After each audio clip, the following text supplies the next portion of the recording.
If you're a podcast host, listen up, this one's for you. My name is Allie Jackson. I'm the host of Finding Mr. Height, a dating and relationship podcast that I've been doing for 4 years now, sharing my positive and practical approach to dating that's built on my own life experience. And I wanted to share another experience that I've had, my secret behind monetizing my show. It's called Red Circle, and I was just telling my colleague about how much I love their platform. With Red Circle, not only am I getting a seamless hosting experience, but I also love the support I receive in ad sales. It's not just typical ad sales either. It's targeted opportunities based on my show and my life. And the platform is super simple. You just set your preferences and Red Circle matches you with sponsors that align with your show. You can vet every opportunity and their platform gives you great analytics. More recently too, my Red Circle team has brought me opportunities outside of my podcast on social media to really augment the podcast partnerships, bring them full circle. I just can't recommend them enough. If you want to give it a try, go to redcircle.com to get your free trial. That's redcircle.com for a free trial. Hello, welcome back to another Wisco Fanatics Wednesday. As you can see, I am rolling solo today. Jake is off having some family fun, so I am going to recap the 5 Milwaukee Brewers games from last week to this week, the 4-game series against the Cardinals, and the series opener against the Cubs. So here we go.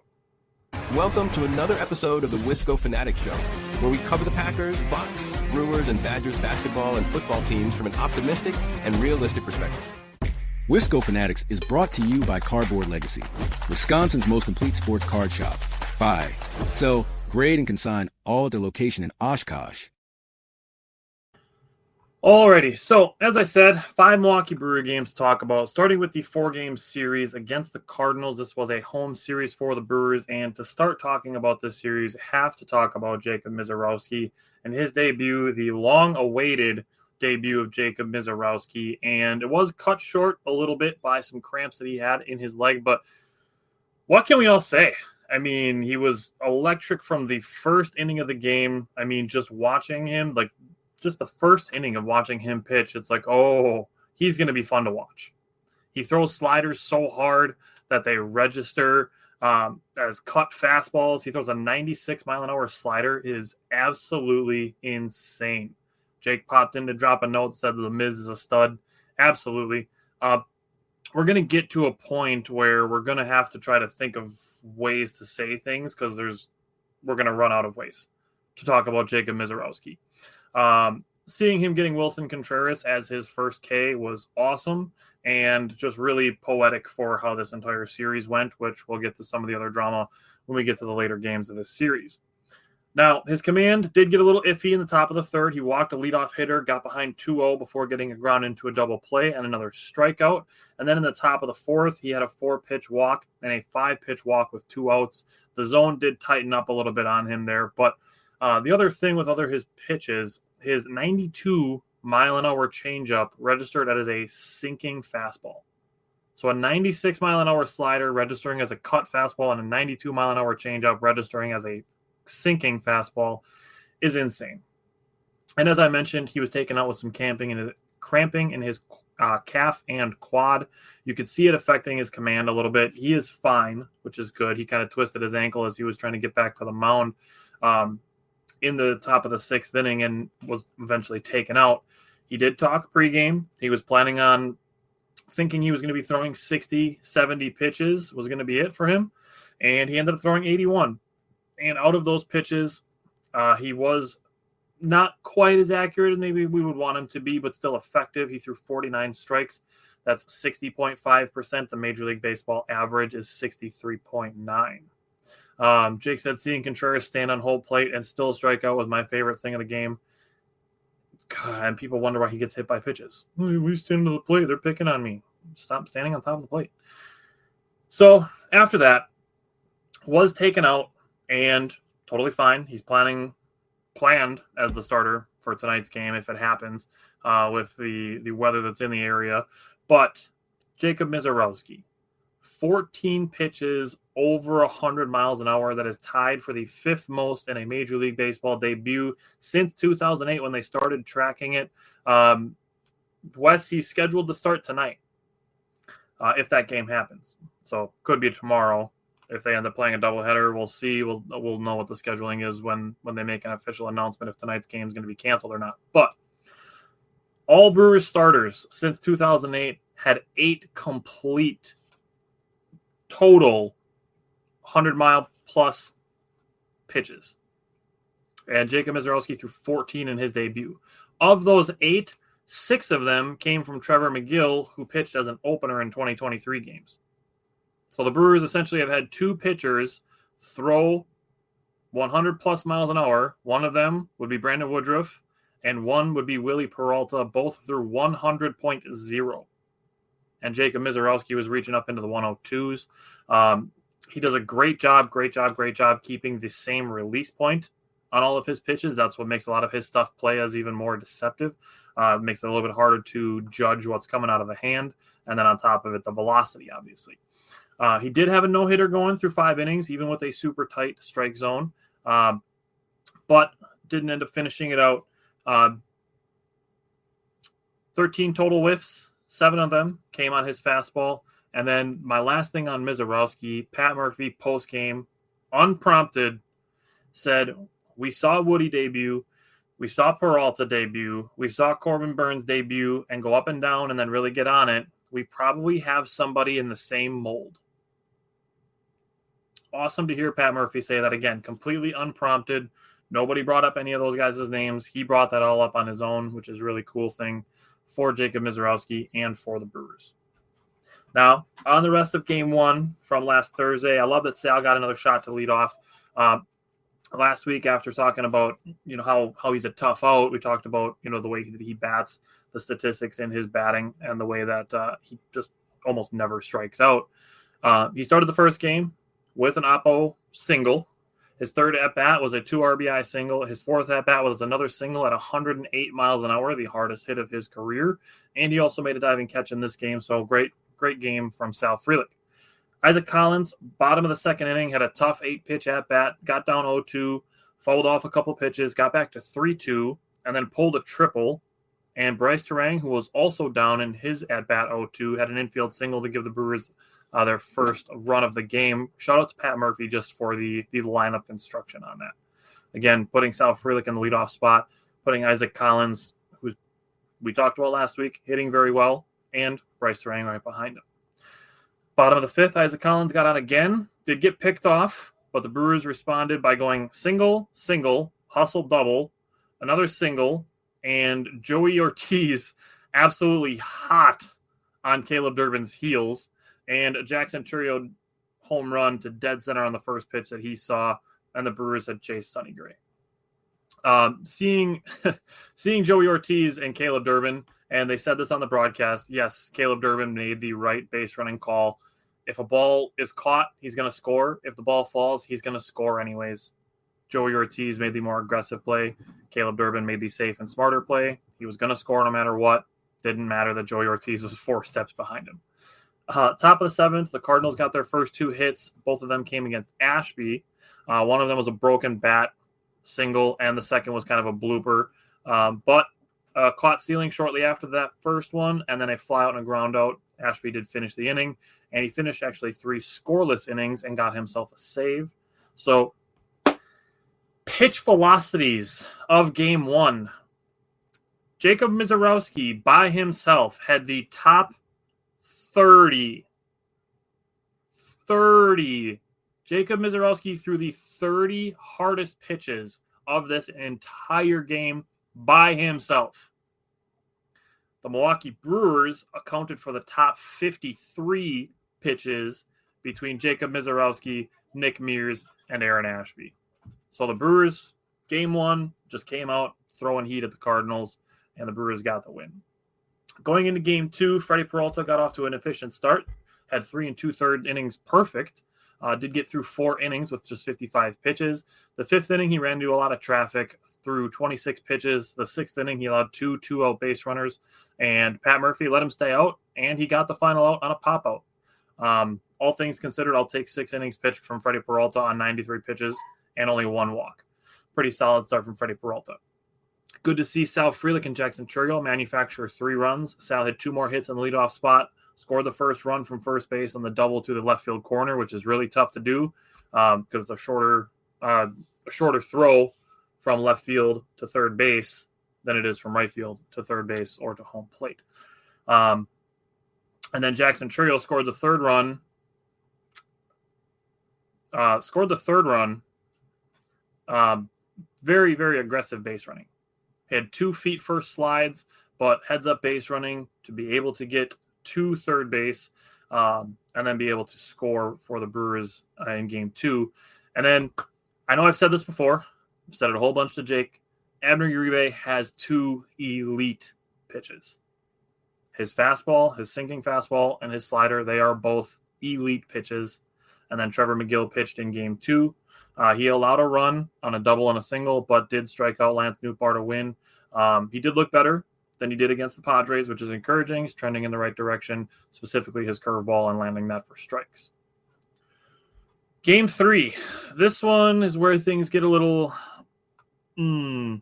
interesting, if you want to put it that way.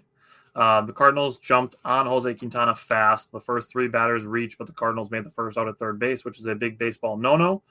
Good throw by Jackson Chourio that had to be challenged, which it should not have. But the call was reversed, and then he was easily out. But the Brewers won the challenge. And then the Brewers actually got an obstruction call to go in their favor. I never thought it was going to happen. We had just basically assumed that any time obstruction was called, it was just going to either go against the Brewers or be called on the Brewers. And, the Brewers got an obstruction call, which was encouraging to see. Never thought it was going to happen. Then we get to a point where Wilson Contreras just pulls a complete dick move. And for context, in the top of the previous inning, he was called out on a third strike that he didn't think was a strike. And then in the bottom of the inning, he steps into Caleb Durbin's base path. And there was nothing that carried him into the base path. The throw wasn't off. He wasn't off balance. He just caught the ball on the ground out and then stepped into the baseline for absolutely no reason. There was no reason that his first step needed to be backwards. So I think he knew what he was doing. I think it was 100% intentional to step into Caleb Durbin's base path. Again, he's probably not doing that to Rhys Hoskins. He's not doing it to his brother. He's not doing it to Christian Yelich. He picked one of the smaller guys on the team, being Caleb Durbin, and was like, yeah, sure, he's going to run into me and fall down. Like, there's no way it wasn't intentional.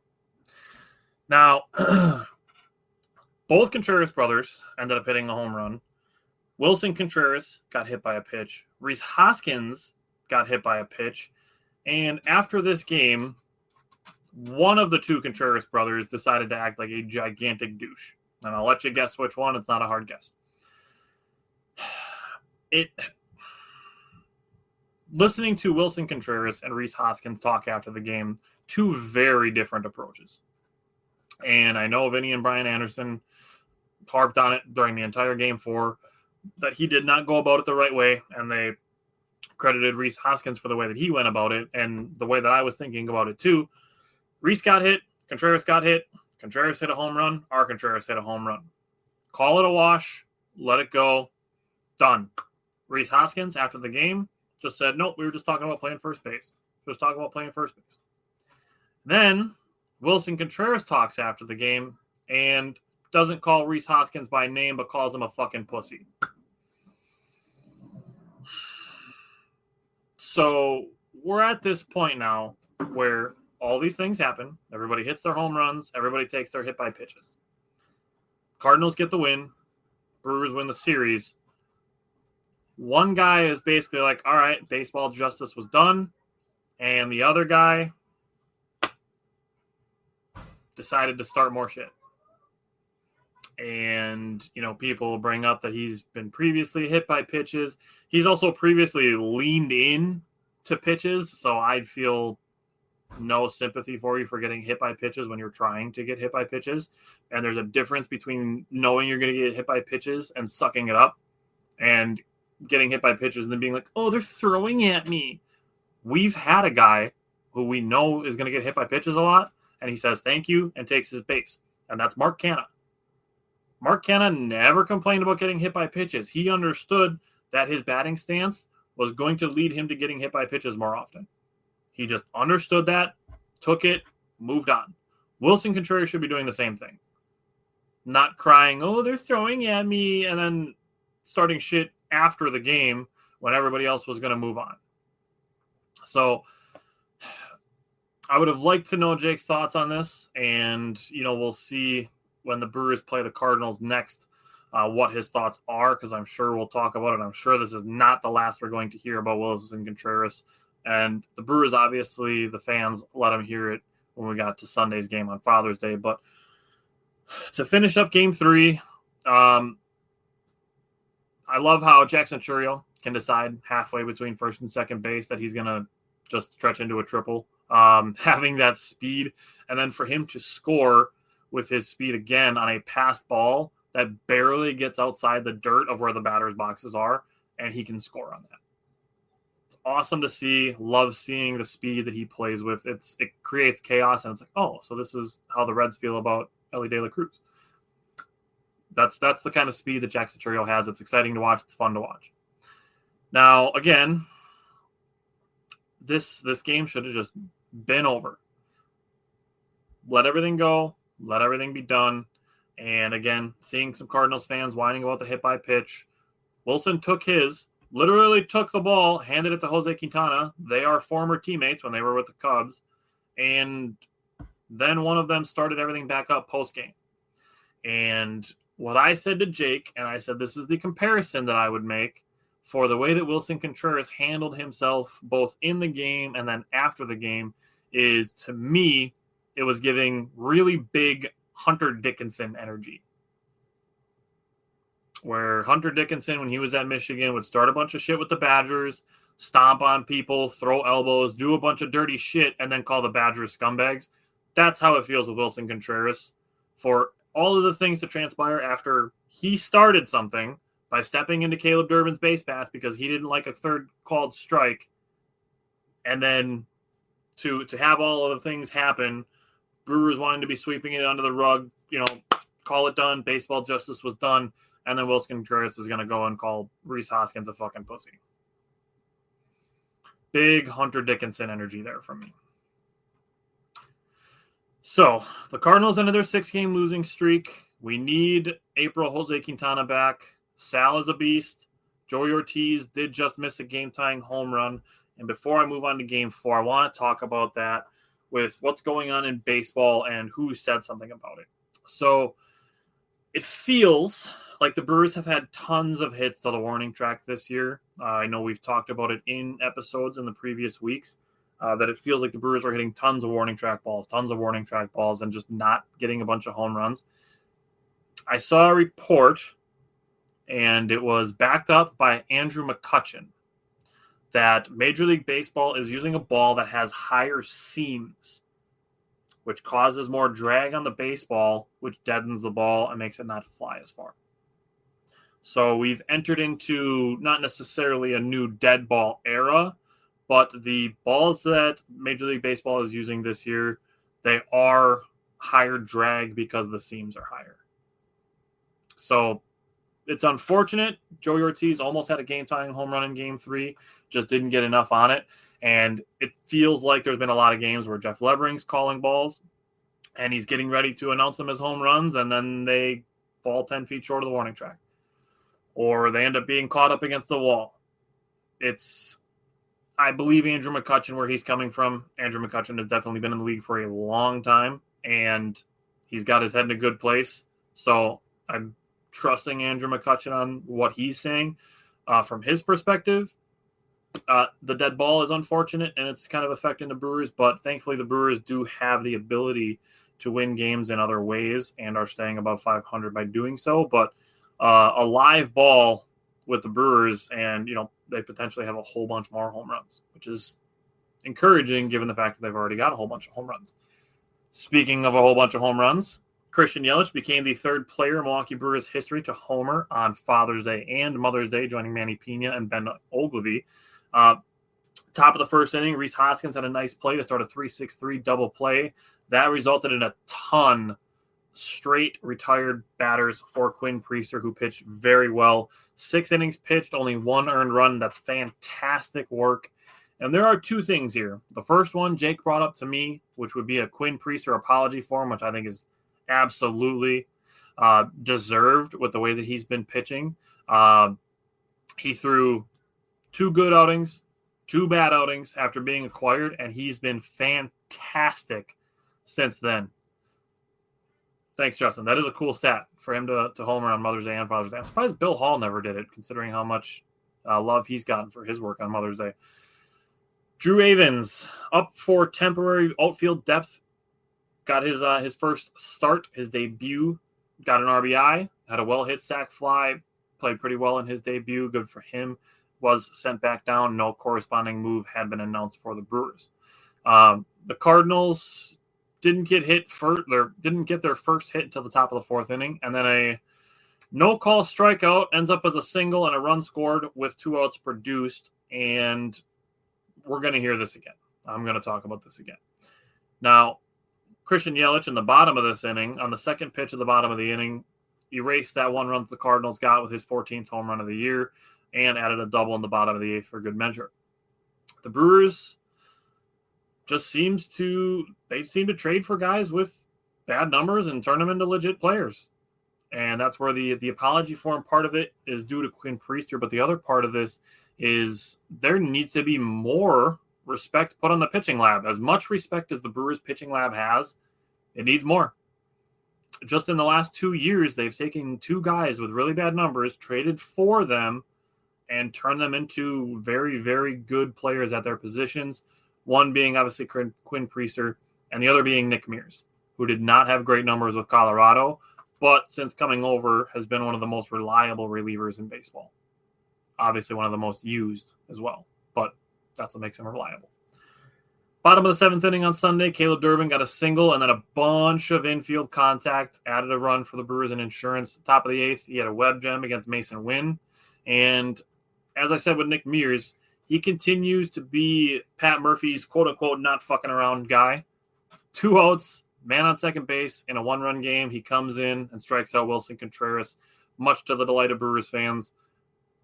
Wilson Contreras is going to get booed every time he comes to Milwaukee. It's going to happen. Every single time he's going to be like Manny Machado, Wilson Contreras. Those are going to be the 2 most hated guys in the recent Brewers future. Now, Wilson Contreras, in my mind, doesn't deserve quite as much hate as Manny Machado because Manny Machado tried to injure Jesus Aguilar, and Wilson Contreras just knocked Caleb Durbin off his base pass, which could have injured him, but I don't think it's quite as serious of a potential injury. But he's going to get booed every time the Brewers and Cardinals play. Then Trevor McGill gets a Devin Williams style save. I did have that written in my notes.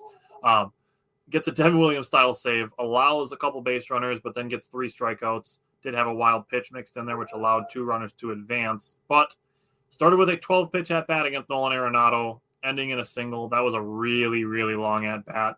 Shout out to Trevor McGill for not getting rattled from that and still finishing the inning, still finishing the win for the Brewers. And the Brewers took 3 out of 4 from the Cardinals.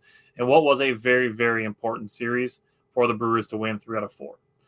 Now, the Brewers did start their series with the Cubs last night, a 3-game series in Chicago, another very important series for the NL Central.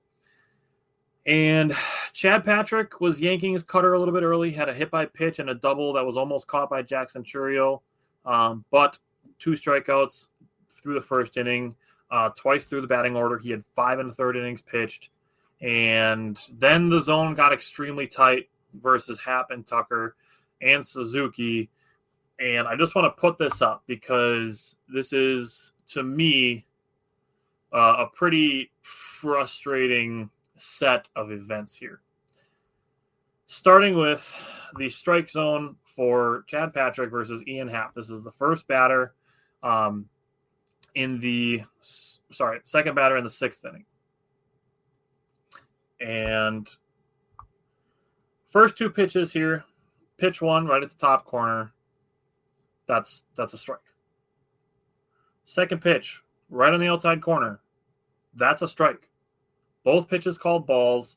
Then a foul ball, another ball 4, or pitch 4 is a ball. That's off the outside corner. Totally fine. Pitch 5 ends up being a called strike. That should be strike 3. That should be strike 3. But it's not. And then pitch 6 ends up being ball 4 on pitch 6, and Ian Happ draws a walk. Then you get to Kyle Tucker. He makes a double. And then you get to Seiya Suzuki. And again, pitch 1. That's on the outside corner. That's a strike. That's 3 examples in just 1 inning of pitches that should have been called strikes for Chad Patrick that weren't. So I'm not excusing Chad Patrick for giving up a 3-run home run to Seiya Suzuki, but looking at these at-bats, you got to kind of feel for Chad Patrick thinking like, dude, I have to throw meatballs to get a strike call? 3 batters. 2 of them had pitches that should have been strikes, called balls. It's got to feel pretty one-sided if you're Chad Patrick throwing to the Cubs at this point. And if we're at this point, pitch 2 should be an 0-1 count, not a 1-0 count. Chad Patrick throws a different variation of his fastball here. It's possible that Seiya Suzuki still hits this ball out. Fine. But Ian Happ should not be on base. So the Brewers, if you look at it differently, depending on how you view, if you take the Tucker and Suzuki at bats at the same, that still takes 1 run away from the Cubs. But then we get later on in the game, and Rob Zastryzny is pitching. So it's same team. So it's not even like I'm saying, Brewers should be getting calls that the Cubs are getting, or that the Cubs aren't getting calls that the Brewers are getting, whatever. But here, Rob Zastryzny throwing to Seiya Suzuki, and pitch 7 here gets called a strike. Why is Chad Patrick not getting that call? Rob Zastryzny is not a star by any means, so it's not like he's just getting calls because he's, Ryan Helsley, for example, from the Cardinals, being one of the more recognizable closers in baseball. Like, if Chad Patrick gets this call on the edge of the strike zone, the 6th inning is completely different. And, again, the deflection is going to be, the Brewers need to score more runs, which is true. The Brewers do need to score more runs. They were 1 for 9 with runners in scoring position last night. They obviously need to be better in that department. But that doesn't mean they shouldn't get calls that are fair. They shouldn't be getting shafted by shitty umpires that don't call strikes consistently. So, again, I feel for Chad Patrick in this situation. It's got to be tough to be throwing pitches that should be getting called strikes and aren't, and feeling like you have to throw meatballs just to get strike calls, which then you do a couple times, you get a double ripped off of you, and then a 3-run home run. Now, Isaac Collins gave the Brewers an early lead with his first left-handed home run of the season, and then made a diving catch in the bottom of the inning. Then the top of the 4th had his second hit of the day, which was a double. Very exciting game for Isaac Collins. What's not super exciting is the 4th inning. 1st and 2nd, no out. Isaac Collins is one of the guys on base, and the Brewers have Caleb Durbin bunting. 1st and 2nd, no out. This is one of the at-bats with runners in scoring position, and Caleb Durbin pops out on a bunt. Can we please stop bunting in these situations? You have 1st and 2nd, no out. Why are you making an out on purpose with runners in scoring position when a ground ball by Caleb Durbin probably isn't going to be a double play anyways? You're saying, okay, here we go. We're going to make an out on purpose in hopes of advancing our guys to have 2nd and 3rd with 1 out versus 1st and 2nd with no outs. We're taking the bat out of Caleb Durbin's hands and trying to move guys 90 feet by making it out on purpose. Making outs happens all the time anyways. Hits are harder to get, and you're taking away an opportunity to get a hit to commit an out on purpose. Just please stop bunting in that situation. And I will pump the brakes the slightest bit, only to bring up that I'm okay with bunting if you're doing it to try to get hits. We've had this conversation a whole bunch of times. I'm okay with guys like Bryce Terang bunting, Sal Frelick, if they're bunting to try to get hits. Bunting in a sacrifice way, a sacrificial manner, just stop doing it. Good players get out 70% of the time. Why are you trying to increase that number? Stop making outs on purpose. They happen often enough. Now, Pete Crow Armstrong did pull a reverse Isaac Collins in the 8th inning. He had a diving catch in the top of the inning and then a home run in the bottom. Pete Crow Armstrong is good. He's not MVP level. No MVP's batting .270. Just throwing that out there. The Cubs are good, but the home plate umpire can shove it. That was some bullshit, and hopefully the rest of the series is better for the umpiring as well as for the Brewers, who have 2 more games against the Cubs, supposed to be tonight and tomorrow afternoon. Then they have 3 at the Twins. Then they have 3-game series against the Pirates. We'll actually have all 3 of those games next week. So we will have 8 games next week as long as all 8 games take place. It's going to be kind of up in the air what's going to happen with the Brewers and Cubs tonight with potential weather in the area. # put a roof on it. Even just a canopy just so you can play your games, Chicago. But, whatever.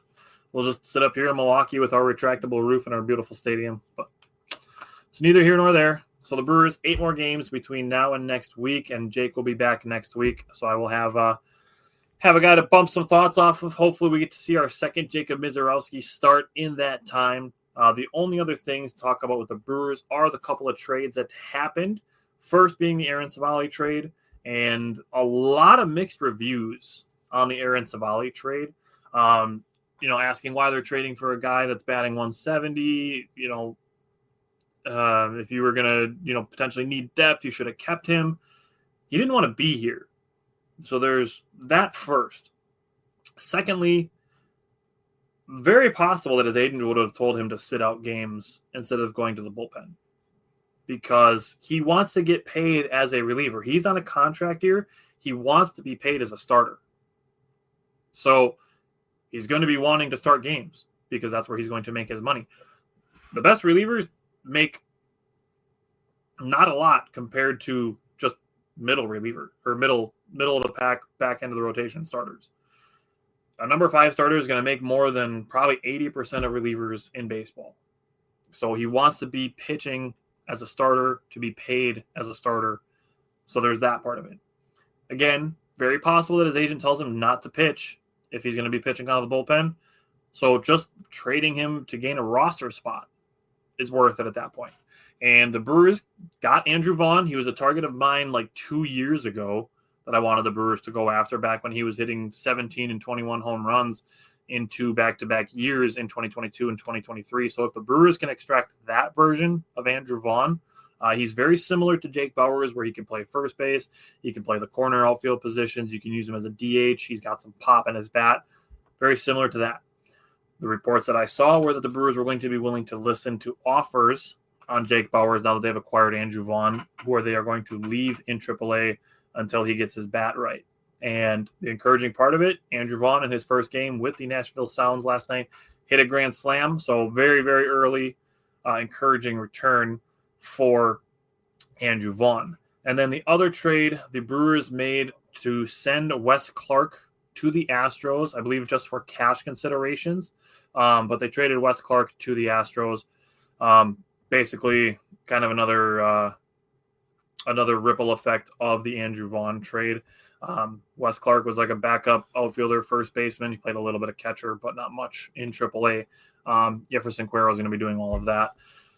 And obviously now with Andrew Vaughn there, and a guy that we've talked about with Javik Blake from the Biloxi Shuckers. Another guy that we're very excited about is Ernesto Martinez. So again, if the Brewers trade Jake Bauers, the 2 guys to watch out for would be Andrew Vaughn and Ernesto Martinez. But Wes Clark is now out of the picture in Nashville. He was kind of struggling to start the year as well. So those are the 2 Brewers trades we have to announce. I believe the trade deadline is the very beginning of July. So maybe next week, Jake and I will get some trade targets out. Other than that, stick around. The NBA draft is next weekend, so we'll have some coverage on that. And Major League Baseball trade deadline's coming up, and then we are getting into planning our football content. We're having a meeting soon to discuss what we're going to do for the Badgers and the Packers as the offseason, as the summer rolls on. And once the summer is done, then it's football season, and we'll have all the sports going. But until then, we will see you guys next week.